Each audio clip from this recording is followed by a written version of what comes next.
nti gavumenti etuuse essaawa etuuse kulaba nti bateekawo siringa ekkomo bateekawo ekkomo tebasomesa somero ga tebazanyire mu bbeeyi bweti ate n'amalwaliro zanyire mu bbeeyi naye nga tumaze okukitegeera nti mu 2016 waliwo kye bayita UN yatula neereeta kye bayita sustainable goals ziri 17 neyokunagita quality education, inclusive education to enable upward social mobility and end poverty in Uganda. Abenasa na utegera so quality education mbo ebyenjigiriza biyinza okugamba ebiri ku mutindo quality inclusive education to enable upward social mobility and end poverty. Yes, mbo ebyenjigiriza biyinza okuyita eby'omuggundu ebirina bwe bikyusa abantu nga basobola okufuna n'ebirowoozo ebijja mu bwavu bw'osoma n'ofuna ideas okwako by'oyiya n'ofunamu ssente n'obwavu ne bukola kino bifaako. Kati baatuulanga mu 2016 nokola sustainable goals ezo za 17 SDGs ne bali kutwalayo naye kulamba tambule n'okumanya ensonga gye tuliko.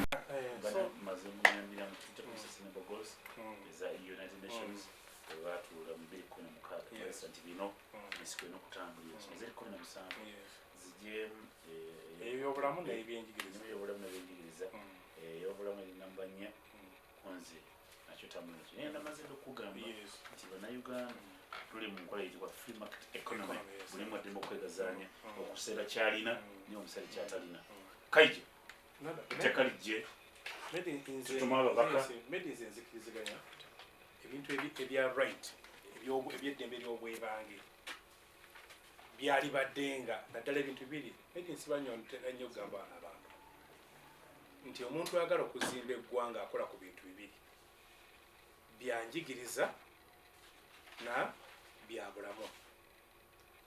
Ebintu ebyo era ayagala okutta eggwanga ebyo byatta era nga birina ebintu bisatu bitulabira ku byenjigiriza ebirungi oba ebyobulamu ebirungi gye bayita quality nga birungi bya ku mutindo, kye bayita access ng'omuntu buli omu asobola okubituukako n'ekira cost nga bisoboka. Ekyo kikulu nnyo okusoboka nti wadde nga birungi naye nga bisoboka. Naye kati olwenga agenda nti bannaffe bagenda free market economy ne basulawo gwa nabbanga sorry gwa naggamba yes sorry naggamba so bwe bakita abantu ne beeyongera obungi ne service ne teyongera bungi. Jjukira oli ebyenjigiriza byalinga mikono gya gavumenti na madiini kubanga amadiini gamanyi geetaaga abantu abayivu geetaaga abantu abalamu ne gavumenti bwetu. Kaakati abantu bagenda beeyongera amasomero galina okufuuka nga gali wala. Kati ezo gap abantu bayingiza amasomero ne bajja ne bayingizaamu n'amalwaliro ne olw'obwetaavu ne basaba ssente ze beetaaga. Kati ate ku masomero ekyaleeta obuzibu medi kwali nti twalinga abantu basoma naye nga bonna bateeba makerere.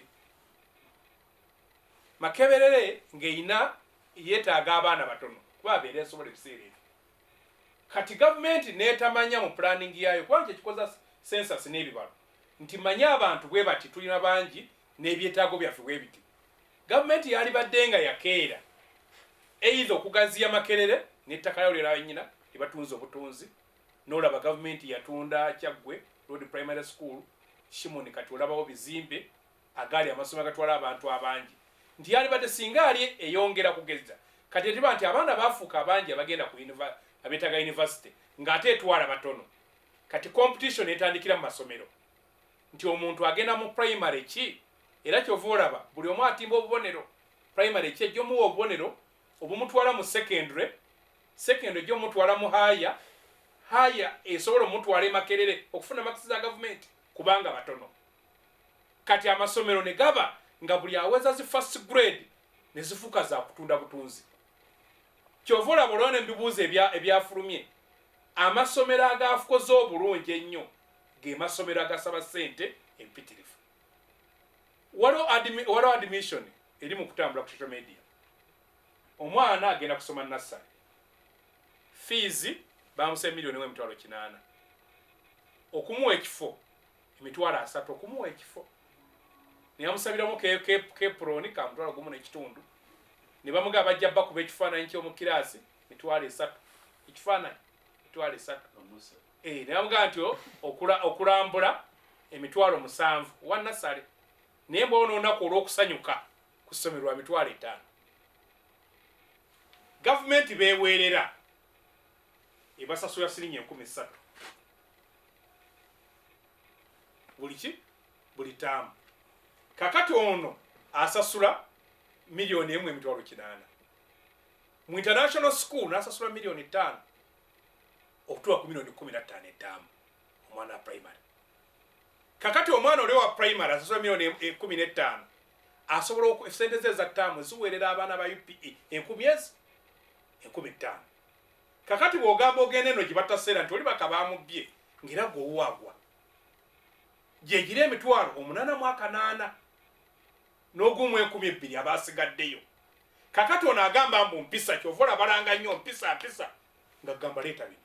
leeta olweyo, leeta akasawo ka seminti, leeta wheelbarrow, leeta oluso, leeta biki. Kugamba ogenda okubyetika Medi wagudde edduuka ali emasolita mbulwaki ndaba ebintu by'otise ku pick up. Kale ne tufuna obuzibu kibayita conflict of interest. Mbu n'abantu abasalawo mu ggwanga muno bali mu bizinesi zino. Abali mu health balina amalwaliro, abali mu education balina amasomero. Kakati eneba crisis nene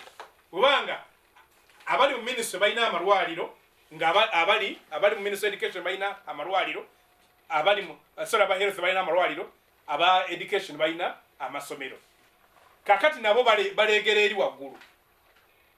Kakati ne tufudde kati media ebyenfuna ebyenjigiriza nti ebyenjigiriza ebyali badde bitulabira omwana asinga obugezi kakati biraga mwana asinga ava mu family engagga. Twakirabidde kuona omwana Suubi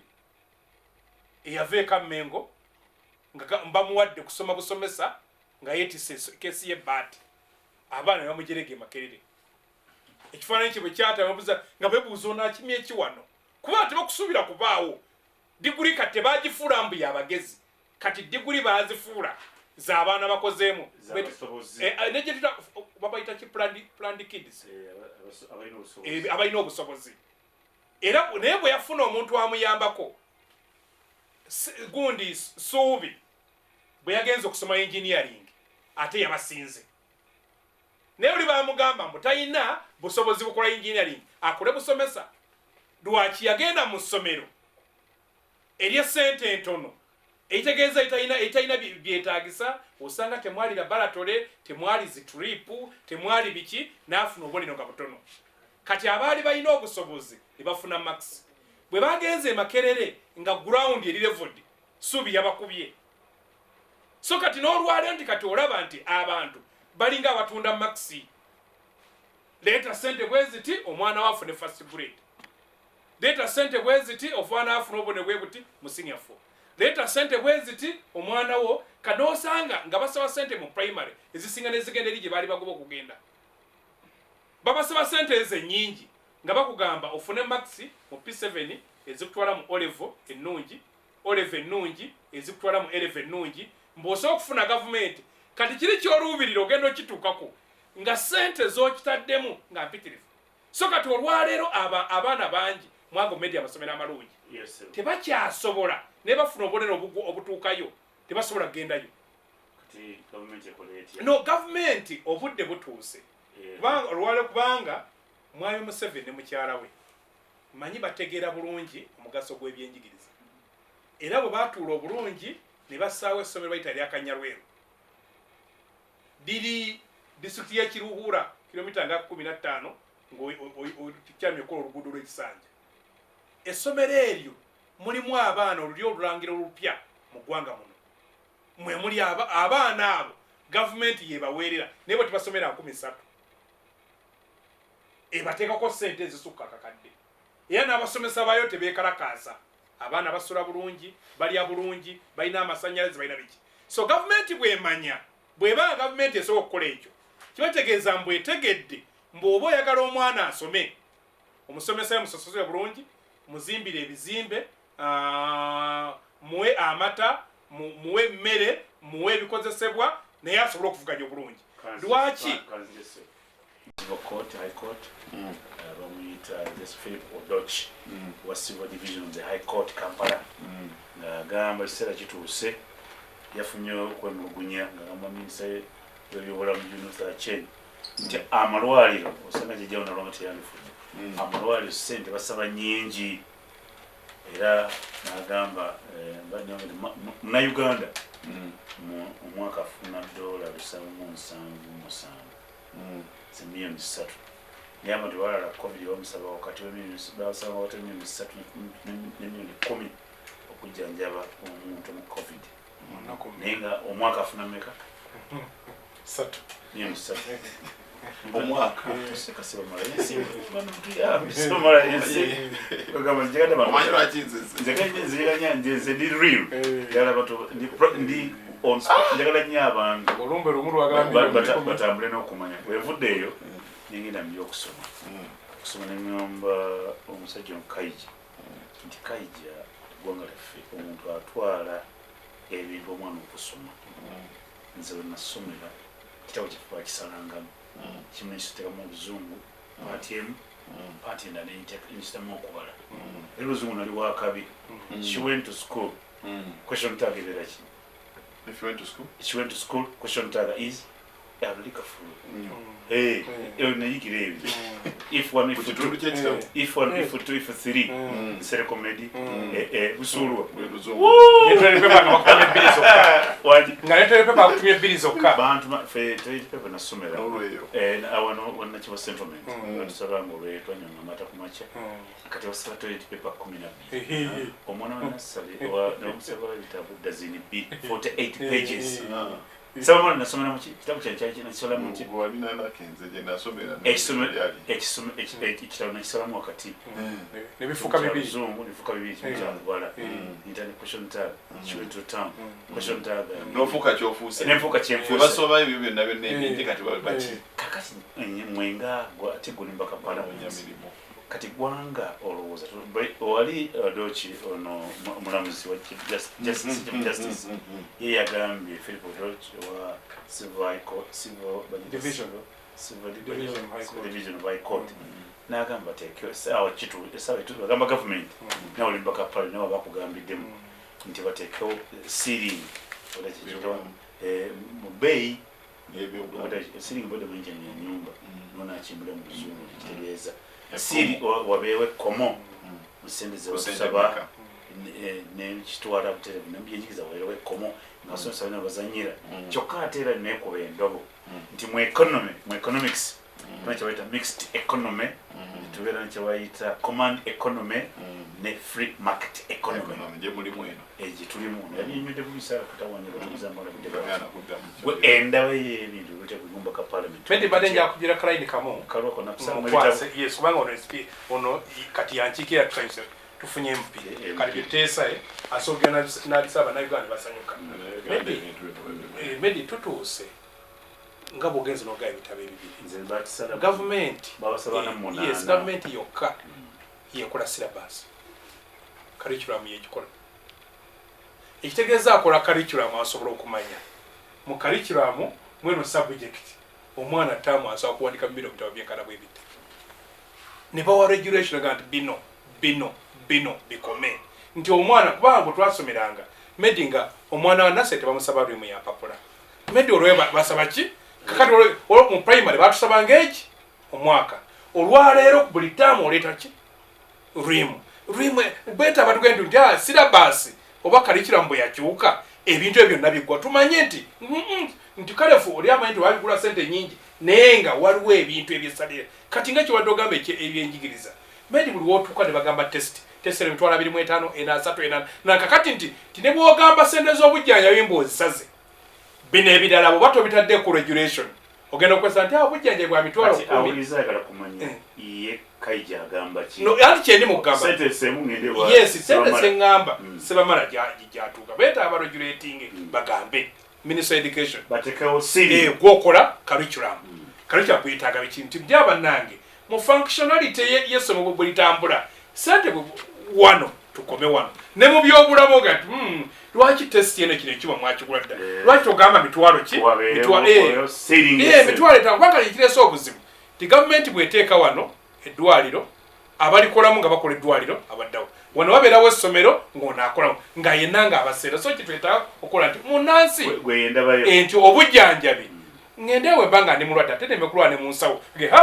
basa biru efaanana etya okutuka olwa biru essomero ntwala omwana wange olw'okuba alina obusobozi mu mutwe so olw'okuba tulina sero tujja okufuna eggwanga tolowooza nti olwabagamba nti kaija egeza bwavu kwabalabo basobola kyekimukubyo tukoze otesebamala kubanga sustainable goals bogera kuyingiza quite occupation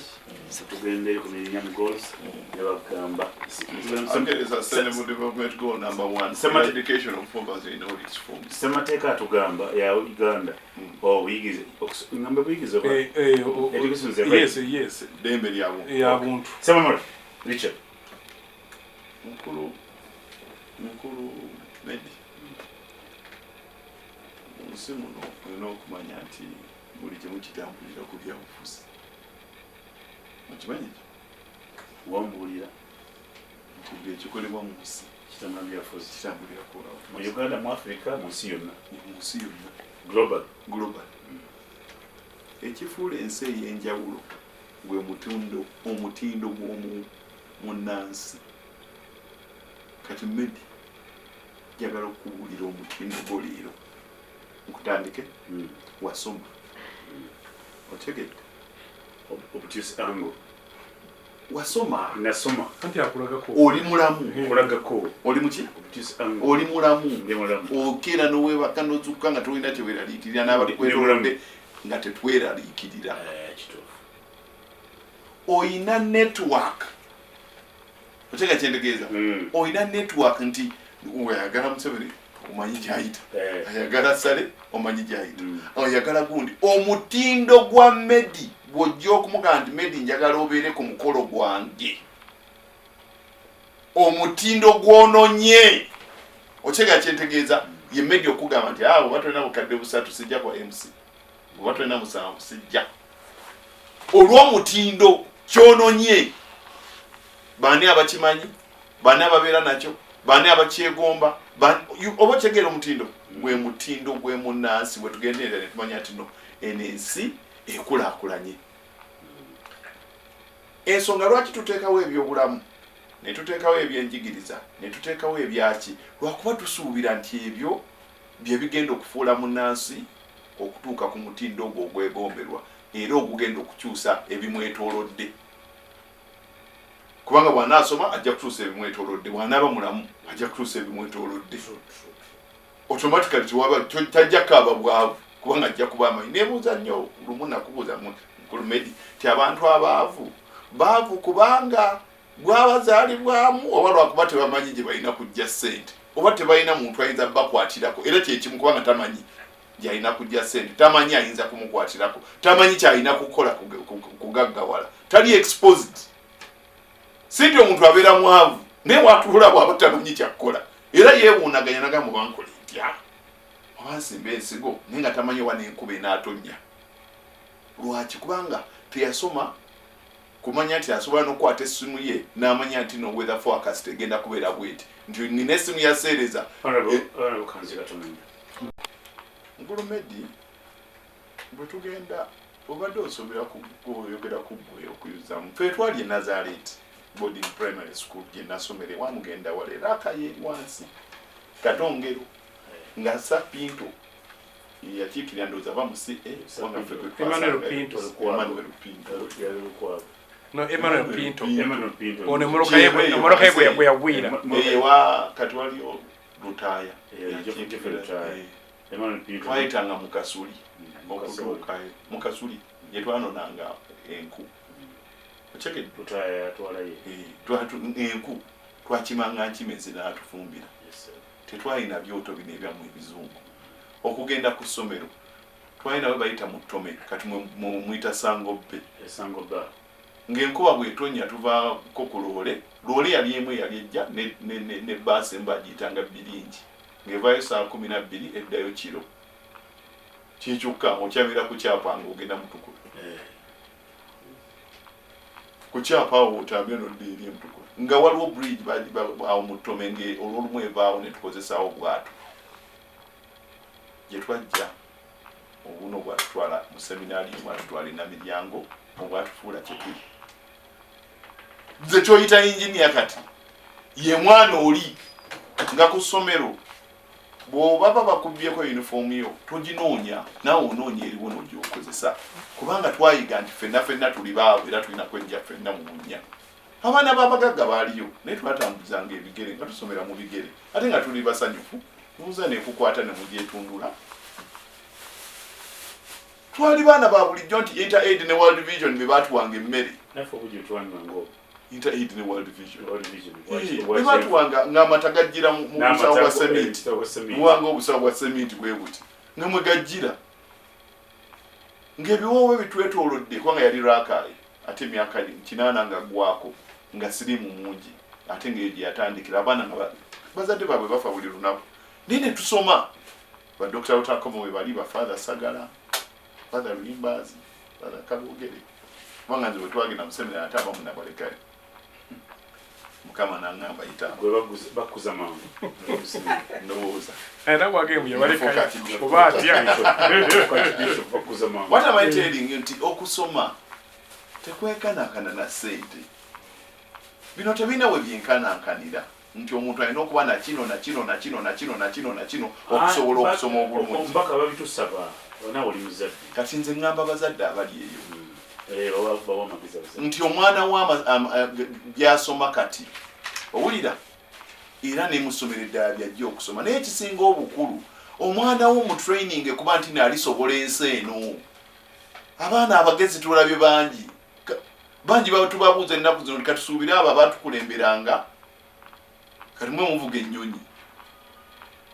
si mu bubi naye lwakuba education system yasooka oba ebyobuyigiza ebyasooka tebyayigiriza abantu ngeri gye basobola kulwanisa nsi eno bakuyigiriza history mungi nnyo geography mungi nnyo maze ogenze ku campus n'ebyosomero tobitegedde okuddeyo nga n'ensi bye yeetaaga si bye wasoma oli mu Rainlands oli mu Mansa Musa Mali tugenda e Bulaaya e Butuluki ne tugenda mu America ne tugenda e London abaana baayo tebamanyi about Africa bagimanyiko kimuyitiza eddaka continent tebagala nakujjayo eno babatiisatiisa dda nti eno waliyo emisota waliyo Gonya waliyo era eno bajjayo ku bya bulambuzi bajja kulaba mpologoma kati mukutu nasoma waki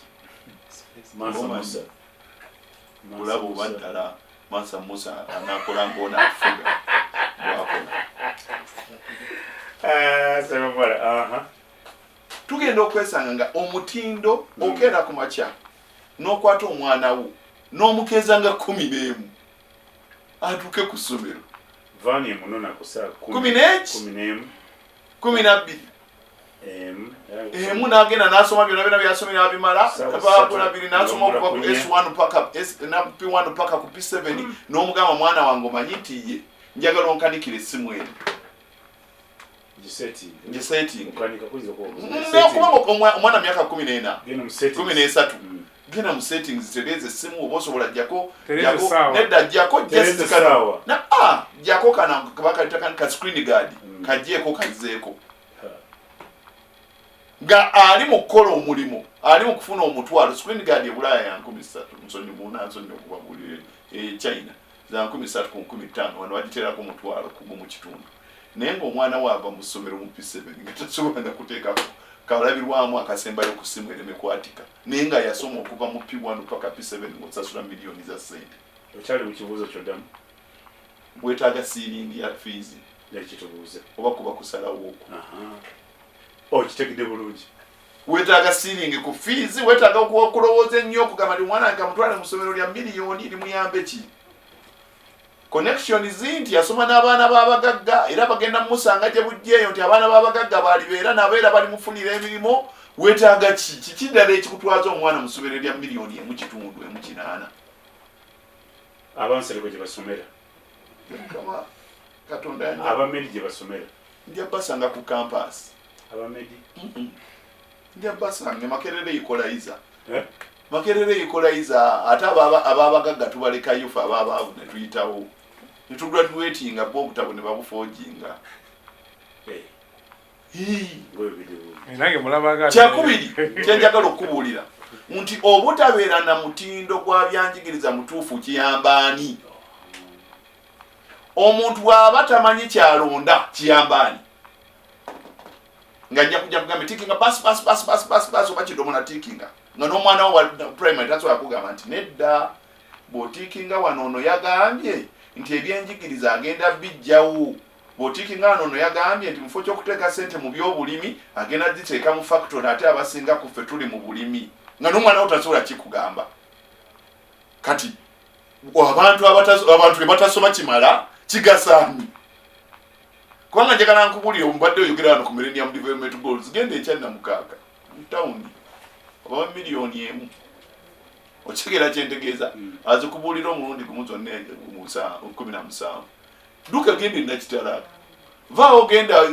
genda ku mwalo gwonna bwosozeewo mu Uganda wano genda erwenzululu genda ebunyanga buyimirira buyimirizo Millennium Development Goals eki esookera ddala egamba nti okugoba obwavu n'enfaanana yaabo bonna okitegeera kyentegeeza nga tukola tutya nga twewola ssente nga mwemulabo zitubaweeza PDM nga tuteeka ssente mu byobulimi nga tusentera ssente nga tutuusa amasannyalaze mu bantu abantu nga tumekinga kiwa nti balamu basobole okukola bave mu bwavu oba kitegeera kyentegeeza eyo Millennium Development Goal naye njagala nkubuulire genda okuza abantu abali eyo byobadde oyogera eba Millennium Development Goal byebiki 5-year development plan byebiki kubanga kati njagala kankulaga ekyo kyekitono ennyo tuyingira parliament bwe tuyingira parliament 5-year development plan kitegeeza nti mu myaka plan eribeera eya gavumenti mu myaka 5 egirijja eno yaweddeko tugambe yatandika 2020 paka 2024 emyaka emeka 5 gavumenti erina okulaga ensi yonna global nti mu myaka gino 5 bino byengenda okukola eyo pulaani ekolebwa bawaka abaliko kati nze ngikola kati eya 2020 gye bagenda okusoma eya 2024 kati bagenda kusoma 2024 ati yaweddeko bagenda kusoma etandika 2025 paka 2030 si bwe kiri ababaka abaliyo kati be bakolagana ne National Planning Authority ne ministries zonna eziriwo okulaba nti no bateekamu bye balyetaaga mu constituency zaabwe emyaka 5 egirijja ontegeera mukama wange nti leero bw'olonda omubaka nze kati nga nze bwe najja nze nfo kya sekandi bwe nagamba bannaye njagala mutukolera oluguudo oluva ebwala okutuuka erusaka lwa mmese muluteekeko kolansi n'oluva ekalisizo paka mu manifesto teruliimu ate bwe tutunula ne mu National Development Plan 3 nalwo tetulukola ki tetululabamu nekiyika butaka bw'obange mbadde njagala oluzzi n'amazzi ogende guno nti mubaka we yaliwo teyabisaba mu National Development Plan teruliimu 3 kubanga tuli ku National Development Plan 3 teruliimu neguno kati bw'ogenda mu constituency waliyo omulonzi akubuuza nti muli mukola National Development Plan 3 ey'emyaka 5 egirijja watuteereddemu ki waliwo omulonzi akugamba tulina omukolo abatuwuliriza nti okubeera nga tetulina baana oba bantu basomye ennyo oba beetegereza bye basomye biyambaani leero omuvubuka takyasobola kyasobola namunyonyola budget tuli mu kukola budget kati we twogerera tuli mu kukola budget ya 2024 2025 tuli mu kulondoola ya 2023 2024 gye tulimu ate nga tulina report okwata abo ababba mu budget eyaggwa 2022 2023 muvubuka akyalondoola anti lwa nsonga kubanga education is a process of acquiring knowledge. A process of acquiring knowledge, education. And how do you utilize it? How do you acquire education? Acquire it and go and sleep. And how do you acquire knowledge? kibaita education nogifuna otya osula sente nyingi ebitakisa bingi oba gavumenti inotuyamba netusaba sente nyingi abaana bafuna education abasomera ku masomero agasooka twogera ku Masakaseke